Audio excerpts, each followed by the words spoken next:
जो दूरदर्शी हैं वो विपत्ति काल में भी सुखी रहते हैं, पर जो कहते हैं कि समय आने पर देखेंगे, वो विपत्ति के समय नष्ट हो जाते हैं। एक तालाब में 3 मछलियां रहा करती थीं। उनके नाम थे अनागत विधाता, प्रत्युत्पन्नमति और यद भविष्य। एक दिन तालाब के पास से गुजर रहे मछुआरों ने मछलियों के भरे उस तालाब को देखकर कहा, यह तालाब तो मछलियों से भरा पड़ा है। हमने तो इनको पहले कभी नहीं देखा। आज तो मछलियां पकड़ लाए हैं, लेकिन कल सवेरे यहां आकर इन्हें अवश्य पकड़ेंगे। अनागत विधाता ने उन मछुआरों की बातों को सुन लिया और सारी मछलियों को एकत्र करके कहा, मछुआरों का वार्तालाप तो आप सब लोगों ने भी सुना होगा, अतः हम सबको रातों रात यह तालाब छोड़कर अन्यत्र कहीं चले जाना चाहिए। कहा भी है कि जब बलवान शत्रु हमला करे तो भागकर या सुरक्षित स्थान पर छुपकर स्वयं को बचा लेना चाहिए। अतः उनके आने से पूर्व यहां से चले चलो।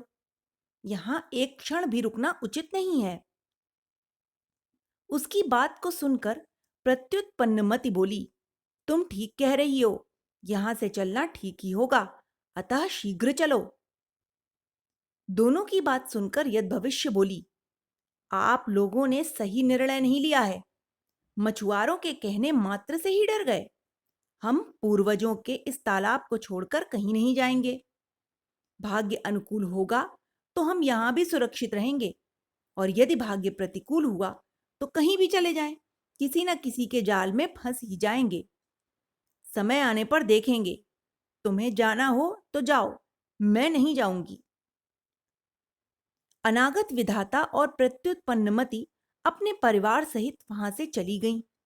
अगले दिन मछुआरों ने आकर तालाब की सारी मछलियों को पकड़ लिया।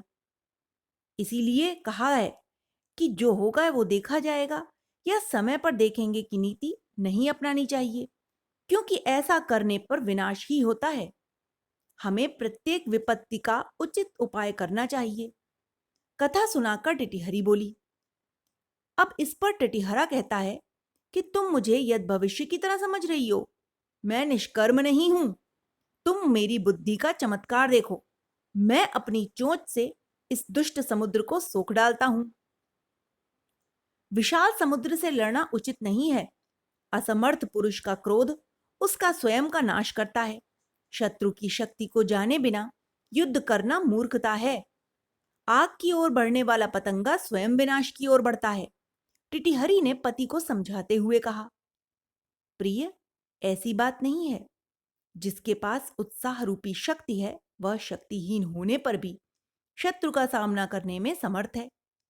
टिटिहरा प्रत्युत्तर में बोला, ऐसा मत सोचो, यह संभव नहीं। लेकिन फिर भी टिटिहरा हट पर अड़ा रहा। तो टिटिहरी ने कहा, जब तुमने समुद्र को सुखाने की हट पकड़ ही ली है, तो अन्य पक्षियों को भी साथ ले लो। कभी कभी अशक्त व्यक्तियों का समूह शक्तिशाली को भी हरा देता है। संगठन में शक्ति होती है। एकता से शत्रु को हराया जा सकता है। तुम्हें पता नहीं, चिड़िया, कठफोड़वे और मेढक ने संगठित होकर विशालकाय हाथी को भी मार डाला था। वो कैसे? टिटिहरा आश्चर्य से बोला। सुनो, मैं उनकी कथा तुम्हें सुनाती हूं, टिटिहरी बोली।